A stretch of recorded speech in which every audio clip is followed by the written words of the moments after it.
Hello everyone, welcome to A to Z knowledge.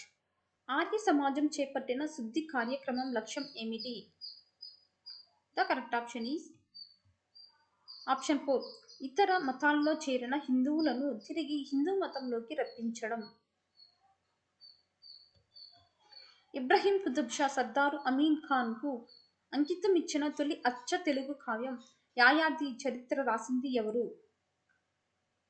The correct option is option 1. పొన్నగంటి తెలగన్న. బండెనక బండి కట్టి 16 బండ్లు కట్టి ఏ బండ్లో వస్తువు కొడుకో నైజాం సర్కారోడా అనే పాటను రాసి తెలంగాణ సాయుధ పోరాటాన్ని ఉరకలెత్తించిన కవి ఎవరు? The correct option is option 3. Yadagiri. తెలుగులో వెలువడిన తొలి రామాయణం ఏది?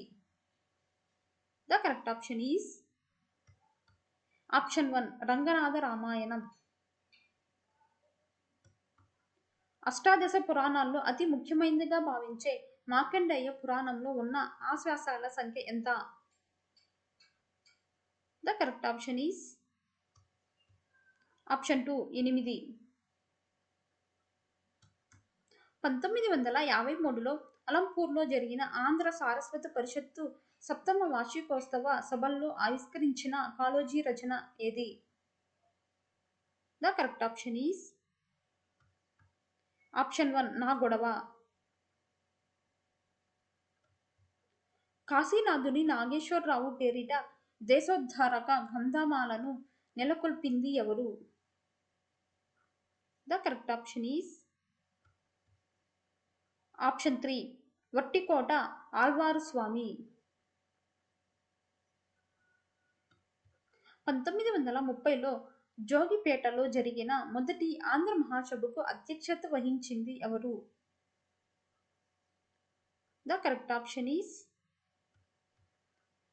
ఆప్షన్ 4. సురవరం ప్రతాపరెడ్డి. తెలుగులో తొలి లక్షణ గ్రంథం కవి జనాశ్రయం రాసింది ఎవరు? The correct option is option 1. Malliya Rechana. C Narayana Reddy ఏ రచనకు జ్ఞానపీఠ అవార్డు లభించింది? The correct option is option 2. Vishwambhara.